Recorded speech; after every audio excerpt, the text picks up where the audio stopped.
Hello Internet, and welcome to another episode of the Techie Pensioner. So today, different camera, different location. Today, you probably gathered, if you've seen the banner heading, I'm going to talk about electric cars. So why am I going to talk about electric cars? Well, because I've owned an electric car for quite a long time. Well, a number of electric cars, in fact. And this isn't a review, although I will be showing you my current electric car in a little while. But it's more of a sort of my general impressions and how they've worked for me. So my first electric car I bought in 2013.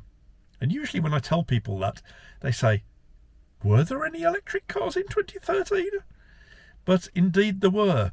Not many. I think there were a choice of about 5, and some of them were little more than sort of like disabled electric vehicles. But the first one I bought was a Nissan Leaf. A Nissan Leaf 24 kilowatt hour. And I did think long and hard before I bought it, because almost no one else was driving electric, certainly not in the West Midlands. The West Midlands is a very sort of, politically, it's a very sort of middle of the road, and we're not early adopters in the West Midlands on the whole. However, being a bit of a geek, I am an early adopter. And I can't remember how I came across the original adverts for it, but I started to think, oh wow, well, now that's a gadget and a half. It's a huge gadget. And I started to look into whether it would work for me. And I did consider it very carefully, obviously. No one around me was driving electric cars.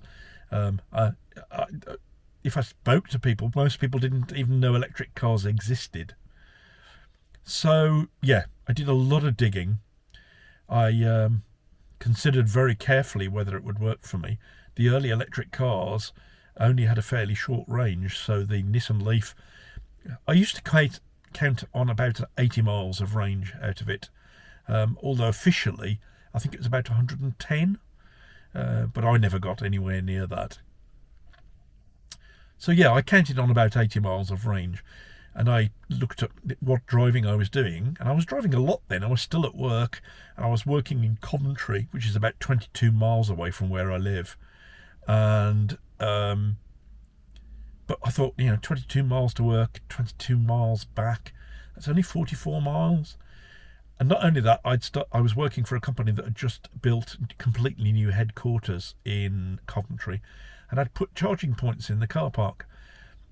Now, when I say charging points, they were little more than a metal box with a 13 amp plug in it. But they did the trick. With only a 24 kilowatt hour battery, and the fact that I wasn't using all the battery, I could drive to work and I could charge it. And it would charge, well, very well, without difficulty, and I'd have a full battery by the time that I actually came home. So it worked very well for me. I'd charge it sometimes at work, I'd charge it sometimes at home. I had a charger fitted, as back in those days the chargers were free, which was very nice. And when I did slightly longer journeys, in all honesty, the only long journeys I did were to my brother's in Sheffield, which is over 80 miles away. So I had to stop on the way up to my brother's and stop to charge on the way back as well. But the chargers were free then as well, to encourage people to buy electric cars. So that worked out very well. And I saved a huge amount in fuel. I mean, I was spending at least £1,500 in fuel a year, because I was doing about 15,000 miles driving backwards and forwards to Coventry every day. So yeah, I loved my Nissan Leaf. It was a little bit frog-like. I'll stick a picture up so you can see it. It's a little bit frog-like looking, I think, but I did like the car. And well, I just saved a lot of money. Charging my car on Economy 7 then cost 4p a kilowatt hour. So it cost less than £2 to charge the car. Yeah, it was like magic to start with. And I loved it. I mean, I really loved driving my 24 kilowatt hour Leaf. After about 2.5 years, Nissan had decided they were going to redesign the Leaf. Didn't particularly like the new design. However, I had a phone call from my local Nissan, and when I say local, I mean local to where I worked, because that's where I used to get it serviced in Coventry, saying, come in and see us, we might have a deal for you. So I went in to see them, and they absolutely did have a deal for me, because they were selling off all the old models. It was great. Yeah, basically he said, I'll reduce the amount you're paying a month by about, I think it was about £30, and with a £50 deposit on the new car, I'll just give you a new car, and this will be a 30 kilowatt hour Leaf, not a 24 kilowatt hour Leaf, with a genuine 100 miles range. And I thought, that's I mean, I'm surprised that the salesman didn't come out with no hands, because I wanted to bite them off. Yeah, well, there was just no argument. It was a nice red Nissan Leaf. I'll put up a picture. And again, by this time, there were a few more cars on the road, but very few. The Teslas were just coming into the UK. There was the Jaguar I-Pace. Was that launched by then? I'm not sure. It was around about that time anyway. They were all cars I couldn't afford anyway. So I was happy with my Nissan Leaf. And I had that for 3 years, I believe. And following that, I looked around to see what was available. In my price range, there wasn't a huge amount, but I found a Hyundai, or Hyundai, there's lots of different ways of pronouncing it, Ioniq. So this isn't the modern Ioniq that has like the pixelated lights on it. You may have seen some of those around. This was sort of like a saloon-shaped hatchback. It got the nickname of the wind knife because it was incredibly efficient. It did. I took it on a run not long after I bought it. Sorry, I'm going to say buy for all of these, but I'm leasing them.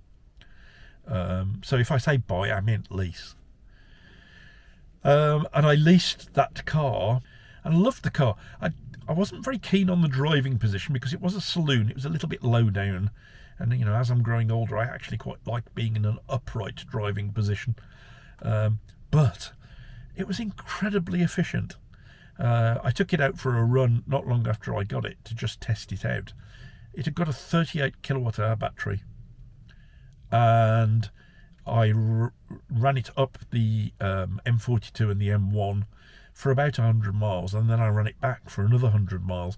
So I did 200 miles in the car, and it only got a 30. It was doing 5 miles per kilowatt hour, and anyone who knows anything about electric cars, that was very efficient. So I loved that car. And not only that, Hyundai seemed to have absolutely nailed the lane keep assist and the adaptive cruise control. I've had a number of cars since that car where the adaptive cruise control is nowhere near as good as the Hyundai. The Hyundai would see cars slowing down a mile ahead, and it would adjust speed that far ahead. It was brilliant. It was very good indeed. And I was quite sad when I had to get rid of it, but it had to go because I couldn't, leases are really weird, and I now couldn't afford it. So the next car, there was a little bit of a gap between the Hyundai and my next car, and I ended up sort of renting a car for about, it was like a lease, but it was a month on month, and I leased a Kia Soul. Now I really liked the Kia Soul, but again, for a regular drive, it was just a little bit on the pricey side for me. So I decided so I only had that a month while I was waiting for my next car. But I did like the car. The Kia Soul, I'll show you a picture of that too. The Kia Soul is very upright, very brick-like, but again, quite efficient really. And I just loved the upright driving position of it.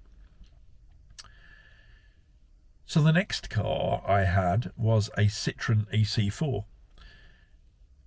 I liked the EC4. I liked the EC4, maybe not quite as much as I liked the Soul, But I did like the EC4, and particularly with Citroen, you could always rely on the car being uber comfortable. They had something they called pneumatic cushions, and it made it the ride. They called it a magic carpet ride, and it was very comfortable, I have to admit. And I enjoyed the car very much. I had the car for 3 years, and then I moved on to my current car, which I will tell you about in a moment. So my experience of having a car throughout all those years was I never ever ran out of energy. I got low a few times, particularly in the early days when I'd got very limited range, but I never ran out. Never ran out. And of course, yes, I would make plans if I was doing a long journey so I knew where to stop to charge. And I was never really let down by the charging system. I know other people had problems, but personally, I rarely had to wait, and I rarely had problems with the charger. You did have to be patient back in those days because there were very limited numbers of chargers, but no, I didn't have problems. And all this time, I'm using nighttime electricity to charge the car at 7p currently it's at 7p a kilowatt hour. So running the car is pretty cheap. This is the Smart #1. This is my latest car, and I really like this car. It's a Chinese car, effectively. It's made by a company called Geely, and it's designed by Mercedes. And some of you may have heard of the smart, the little smart cars, or seen the little smart cars. This is their latest iteration. They've now got a Smart #1, a #3, and a #5, I believe. I hope you can hear this. It's a little bit windy today. Apologies if it's a little bit noisy. So I'm just going to walk you around the #1. It's a medium-sized. I tell you what, some people say it looks a little bit like a Mini, and I really think it does from the side, like one of the large Minis. This is the Smart #1, and I'm liking this car a lot too. It has a lot of gadgets, and of course, being a gadget man, I really like it. Let's have a walk around it.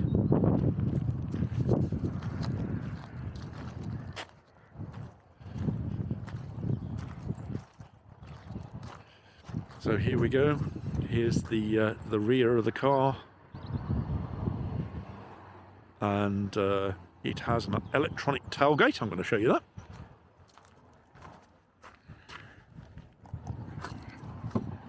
There it goes.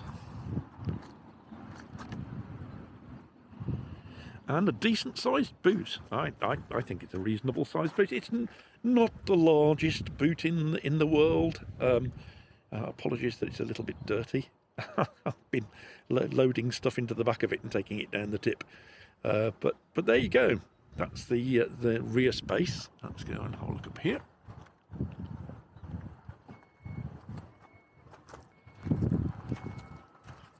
And that's the other side of it. I'll go and have a look at the front in a moment.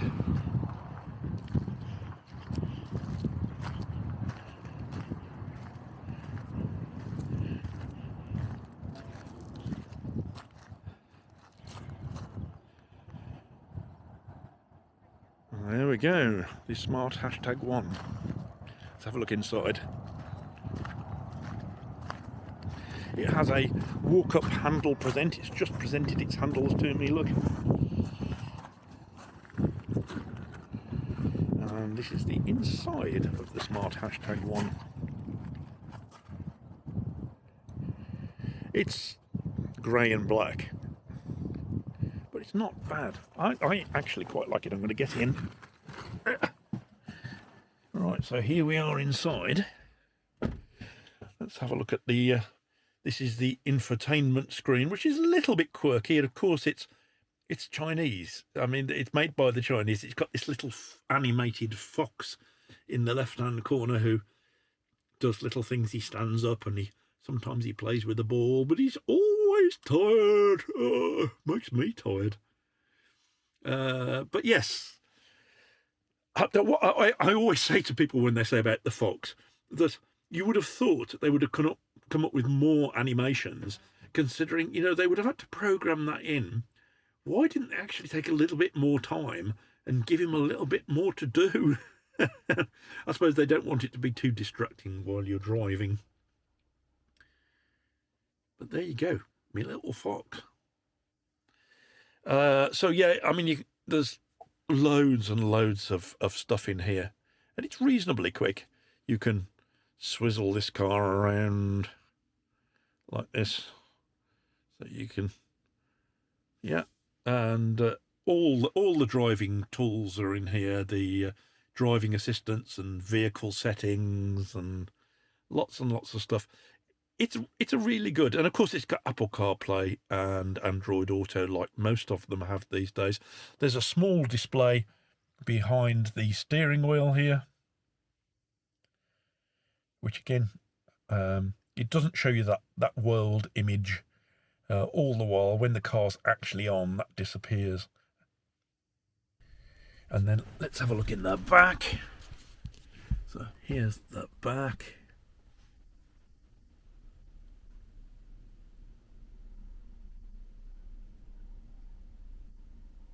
It's got a light roof. Oh, and it has this, which I always forget about, in all honesty. I always forget that it's got a roof, a sunroof. I mean, it doesn't open. The sunroof doesn't open, but it's a nice big roof. You see how far it's gone back? It's brilliant, isn't it? Thank you for listening to me droning on about electric cars.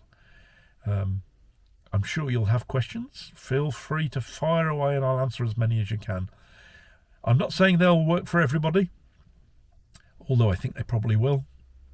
But I'm not going to be absolutely positive they'll work for everybody, because I don't know. They certainly work for me, and particularly because now I'm retired, I'm doing a lot less mileage anyway.